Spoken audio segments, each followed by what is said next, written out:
Hey y'all, welcome to JMill6182 YouTube page. J Miller if you like. I'm your host, Knockers on the bottom. I just want to bring you some observations from training camp. First, I know we hear a lot of talk about Mosley Smith, and I feel like it's become popular to pile on Mosley right now and kind of just talk about how he's not living up to his first round status. First off, let's take a step back here. He is a defensive tackle. He is only in his second year, and he is a first round pick. So for all of us, me included, to make so many snap judgments about his play, about his development after just 1 year being a first round pick. Imagine if the Cowboys did that or any NFL team did that off of every first year player. We would have a lot of bad teams in the league. It'd probably look like the G League in the NBA or something, because everybody would just be making snap decisions based on 1 year or a few games. Now, with that said, Mozzie has looked, to me personally, strong in camp. Today was one of his better days. The reason why I say he's looked strong in camp, if you go look at anybody who's talking about anything, whether it's Vach Lombardi, who I listen to all the time, shout out to Vach, whether it's Brian Broaddus, who I listen to all the time, shout out to Brian, whether it's Foots the King, listen to him all the time, shout out to Foots. Everybody will tell you the linebackers are having an awesome camp. They're having a great camp. Look at the linebackers. They're awesome. They're amazing. Look at the interceptions they're getting. Look how fast they're flying to the ball. Look how they're making those tackles on those running backs coming in. Well, we can't really tackle, but look how they're getting the two-hand touch on the running backs coming around. The only reason that happens, and let me just be clear on this, the only reason that happens is if Mozzie Smith is doing his job. Now, the Cowboys spent a first round pick on Mozzie Smith, but remember, he is not playing a luxury position. So if you're looking for sacks, if you're looking for tackles for loss, you come to the wrong place. If you're looking to have your linebackers clean, flying around, making plays, hitting the running backs, being able to get their hands on passes, whatever have you, now that is where he comes in. You should be judging Mozzie Smith by how well the people around him play. He's been able to constantly take on double teams. Saw him today in practice. He actually took on a double team, shed the blocker. None of the linebackers got free. None of the defensive linemen got free, except for guess who? Mozzie Smith got an arm around a running back. It would have been, if we were talking game scenario, maybe a 1 or 2 yard gain. He would have stopped the play right at the line of scrimmage. Your linebackers don't even have to get to him at that point. And that was him on a double team up the middle. So let's chill out on throwing the dirt on Mozzie Smith. Some other observations. Feel the same way about Trey Lance. We have a lot of people out here throwing dirt on Trey Lance. I'm looking at you, Bobby Belt. Bobby Belt has been going hard too, but that's part of his personality. I love the guy. That's part of the reason why I listen to him. But man, the dirt on Trey Lance is also a little premature. Just take a look at your QB1 from a few years ago and still your QB1 now. People would tell you, and I don't know if you've heard this too much, but Dak Prescott was not the best practice player when he first came into the league. As a matter of fact, when Tony Romo wasn't playing around, nobody saw that Rams game coming a few years ago.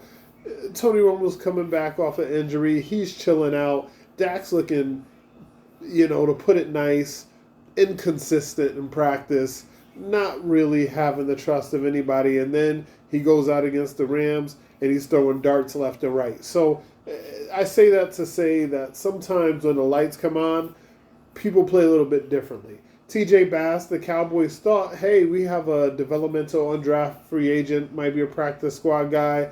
All of a sudden, he starts seeing some action out there in the preseason games. You're like, this dude might be able to hold up. This dude looks like he could block somebody at the NFL level. So I'm not saying that Trey Lance is going to have the same thing, but throwing dirt on him so quickly before he actually even gets any meaningful snaps in the preseason is piling on to me. It's very premature to me, and it's okay because he hasn't looked good for the 49ers, and he's had some, issues with high balls or being confident in that drop and letting it go. But it's very easy to pile on a player when things are going wrong, and you look pretty foolish if things end up turning around for that player. I'm not saying that's going to happen for Trey Lance, but if we're going to take it from the perspective of the Cowboys coaches, the scouts, the front office, Will McClay, things like that, they're playing the wait and see. It's training camp, man. People, if you charted how many interceptions Dak Prescott threw in training camp over these last years in his career, we already have people saying he isn't worth the contract now. If it was up to training camp, it'd be even worse. So let's reserve some judgment there. Now, with that being said, Trey Lance did have some nice completions today. Saw him go in a mojo moment at the goal line and have a nice read option play to the right to the tight end. So he kind of faked it to the running back and then went to the tight end, completed the play. I also saw another one where the play broke down and he had to scramble, which is kind of when he's at his best. And he had to scramble to his left, offense is left, defense is right, and made a nice play, a nice throw.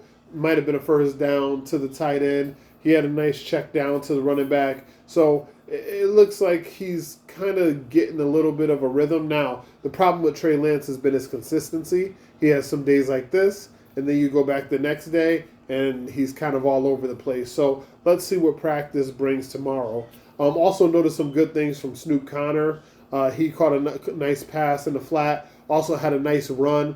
It was blocked well by the offensive line, so I guess I should give everybody a little bit of credit there, but it looked pretty good there. Also noticed number 92, haven't got his name yet, new signing by the Cowboys, going up against the left tackle. Looked like he had a nice little rush off the edge there on his.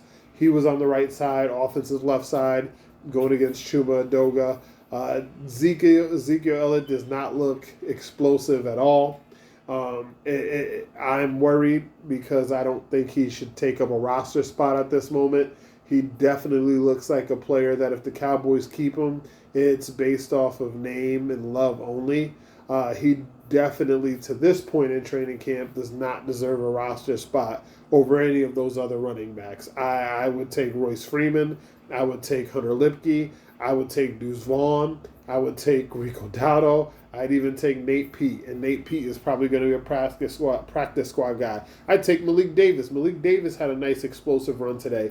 Zeke looks slow. He looks kind of, I don't like to say this often. I just talked about throwing dirt on Trey Lance and Mozzie Smith, but at least those are young players with upside. Zeke looks washed. He doesn't look like he should be on this team. The same with Vimy Fehoko. I thought when Sam Williams went down that Fehoko pretty much punched his ticket to being on the roster just based off of the sheer numbers at the defensive line position, but he doesn't look like a fit at the 3 technique. And even today when I saw him get moved out to edge to have a rep out there, he got handled one-on-one by a tight end and got kind of pushed off the ball. So it's very early. We're talking second or third day in pads. So there's lots of time. There's lots of work. As many reps as these players get at, training camp and pads against their team in these controlled environments, the reps that really matter are the preseason games. I know everybody wants to knock the preseason. They say it doesn't matter. It does matter because those are the only unrehearsed reps these players get. That's when you get to see what happens when you get punched in the mouth. Mike Tyson tell you everybody got a plan until they get punched in the mouth. The preseason is like getting punched in the mouth. Now, it's not, NFL regular season punched in the mouth, not a haymaker, not a left hook, but it's a little jab to your lips. Might bust one or two. So it'll be nice to see how some of these players react once they're playing against players that are not on their team, once they're seeing plays that they haven't seen for 7 practices in a row, once they're going against guys who are also trying to win a starting job for their team or just win a roster spot, honestly. So it'll be great to see some of these players that we talk about in those situations. But that's all I got for you today. Thank you for coming in. J Miller if you like. Knockers on the bottom. If you like the video, subscribe. And, if you want me to cover anything specifically on the team, comment below. And until then, peace.